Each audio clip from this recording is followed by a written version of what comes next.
그러면 지금부터 헌법 제61조와 국회법 제127조 국정감사 및 조사에 관한 법률에 따라 대통령 비서실, 국가안보실 그리고 대통령 경호처에 대한 2019년도 국정감사를 실시할 것을 선언합니다. 네, 최근 대통령께서 대화 주시 문제를 직접 챙기면서 정치 비중 확대 방향을 말씀하셨습니다. 국민들의 목소리에 귀 기울이며 소통한다는 면에서 긍정적으로 평가되고 있는 것 같습니다. 사회의 제반 문제가 다 그러하지만 특히 입시 문제는 다양한 이해 당사자들의 의견을 조율하는 것이 지극히 어렵다는 면에서 적절한 거버넌스 체계를 갖추는 것이 더욱 중요합니다. 문재인 정부는 이전 정부에서 청와대 직제에 있던 교육문화수석을 없애고 사회수석이 총괄하도록 되어 있습니다. 그런데 사회수석은 교육 이외에도 복지, 환경, 여성가족 문제 등 관할하는 범위가 넓습니다.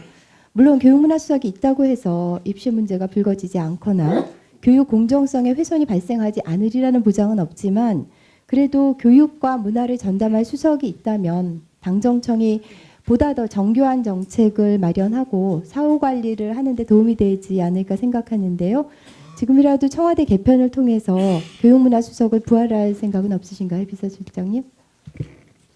네, 지금 청와대의 그 조직 진단을 현재 검토하고 있습니다. 네, 그래서 조직 진단 과정에서 그 부분에 대해서 한번 저희들이 살펴보겠습니다. 네, 적극적으로 고려해 주시면 감사하겠습니다.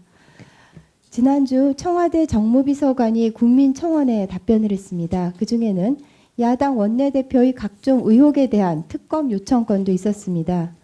우리 국민들께서는 부모 찬스, 스카이캐슬에서 벌어진 불공정 행태에 대해 분노하며 야당 원내대표 자녀 관련 의혹 청원에 36만 5천 명이 동참하셨습니다. 조국 전 장관 자녀에 대해서는 특수부 검사 수십 명이 동원되어 전격적인 압수수색과 더불어 전광석화와 같은 수사가 진행되고 자기소개서 한 줄 한 줄에 대해 현미경 검증이 이루어졌는데요. 본질상 동일한 야당 원내대표 자녀 문제에 있어서는 시민단체 고발이 서울중앙지검 형사부에 배당이 되고 나서는 감감무소식입니다. 첫 고발이 9월 16일에 이루어졌으니까 벌써 한 달 반이 지났지만 고발인 조사도 하지 않았고 답답한 시민단체는 세 차례 고발을 더하기도 했습니다.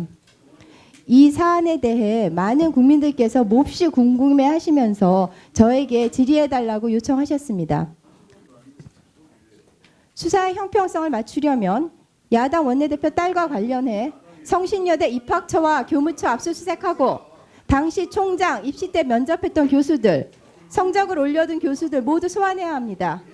또 아들의 제1저자 포스터 관련해서 서울대 윤모 교수를 소환하고 실험실과 연구실 압수수색해서 연구노트 확보하고 공저자들 참고인으로 불러서 어떤 도움을 주었는지 확인하고 포스터 파일이 작성된 컴퓨터에서 수정 파일들이 어떻게 만들어졌는지 포렌식하고 포스터 제출 시 학회 측과 주고받은 이메일이 누구의 것이었는지 철저하게 조사해야 하는 거 아닌가요? 입시 절차가 진행될 당시 야당 대표는 서울시장 후보까지 지낸 중진위원이었고 정겸신 교수는 국립대 교수의 배우자였으니 당시 신분에 있어서는 비교가 되지 않는데요. 조용히 좀 해주세요. 그 지금 이게 국감입니까 이게? 청와대 상대로 해야지. 어떻게 못난 여당이. 의혹의 시시비비는 검찰 수사를 통해 밝혀질 것입니다만 앞선 수사가 반부패 수사부로 이름을 바꾼 특수부였다면 야당 원내대표 자녀 건도 일반 사건을 다룬 형사부가 아닌 특수부에 배당되어야 하고 동원되는 검사의 수에서도 일관성이 있어야 하고 수사의 진행 속도도 비슷해야 하지 않을까요? 비서실장님, 검찰이 유사한 두 사안을 너무도 다르게 취급하고 있는 것에 대해 어떻게 생각하십니까? 비서실장님, 이 검찰 수사는 시작이 된 겁니까? 예, 저희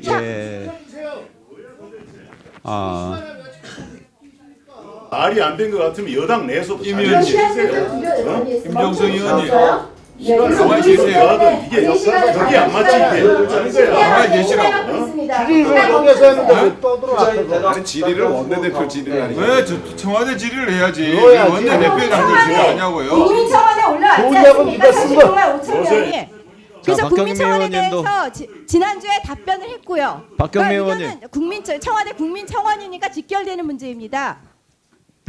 네, 지금 박경미 의원님께서 그 질문하신 것에 대해서 일단 청와대는 개별 사건 수사에 대해서 일체 관여하고 있지 않다라는 말씀을 드리고요. 다만 지금 질문해 주신 그 부분에 대해서 역시 저희들은 법과 원칙에 따라서 수사기관에서 판단할 것이다. 네, 이렇게 근데 한 생각하고 건은 있습니다. 검찰권 남용에 가깝다면 다른 건은 너무나도 대비되게도 검찰권을 극도로 절제하는 것이어서 도저히 이해가 되지 않고요. 그거는 이제 저의 의구심이라기보다는 너무나 많은 국민들께서 거기에 대해서 의구심을 표명하고 계십니다.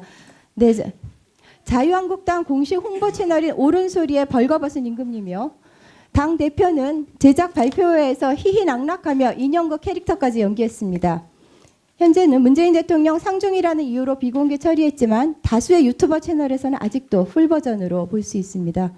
대통령에 대해 바보 같다, 신나게 나라 망치더니 드디어 미쳐버렸군, 소가 났겠다, 멍청이, 문재앙이라는 원색적인 비난을 퍼붓고 심지어 대통령을 비유한 인물이 땅에 쓰러지면서 영혼이 떠나가는 장면, 또 얼굴과 몸색이 잿빛으로 변화되는 누가 봐도 죽음을 상징하는 장면을 보며 경악을 금치 못했습니다. 이 영상은 고 노무현 대통령의 육두문자까지 써가며 비판했던 연극 환생경제의 속편이라고 할 수 있습니다. 그런데 더 악질적인 것은 환생경제는 오프라인 연극이었는데 반해 이번에는 온라인 영상이죠. 디지털 성범죄의 속성처럼 빠른 시간에 다중에게 전파될 수 있습니다. 벌거벗은 임금님으로 검색해보니 아이들이 정말 좋아하는 뽀로로 시리즈에서 1화로 소개한 것보다 더 상위에 랭크됩니다. 얼마 전 자유한국당은 아이들이 정치적 내용을 담은 노래를 불렀다고 소년병 운운하며 아동인권 침해라고 비판했는데요. 비서실장님, 이런 상황을 적반하장이라고 하고 이런 행태를 후한무치라고 하는 거죠. 네, 비판에도 최소한의 금도가 있고 풍자의 핵심은 품격과 해악입니다. 비서실장님, 자유한국당 이 영상에 대해 사과의 뜻이 없는 것으로 보이고 그렇다면 홍보 채널에 재공개할 수도 있을 거라 예상합니다. 이번 사안에 대해서 어떻게 생각하시는지 말씀해 주시죠. 네, 저희는 국가 원수에 대한 최소한의 예의는 지키는 것이 맞다고 생각을 합니다. 참 안타까운 일입니다. 저희들은 정치에 있어서도 좀 품격이 있었으면 좋겠다 이런 생각은 가지고 있습니다.